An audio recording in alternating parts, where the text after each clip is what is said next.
Hai, Assalamualaikum warahmatullahi wabarakatuh. Saya Muhammad Himi Syahmi bin Muhammad Faisal, selaku pegawai sekolah Seminar Sains Raja Tak Dasar dengan kod sekolah AEE 6950.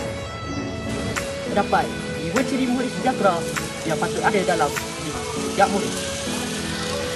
Yang pertama, beradab. Murid yang beradab mempunyai nilai hormat dan hormati. Yang kedua, berilmu. Individu yang berilmu mampu membantu dirinya serta masyarakat. Mempunyai kemahiran iaitu berfikir secara kritis dan kritis dan mengaplikasikannya dalam berbagai situasi. Tak apa, aku masih belum bisa.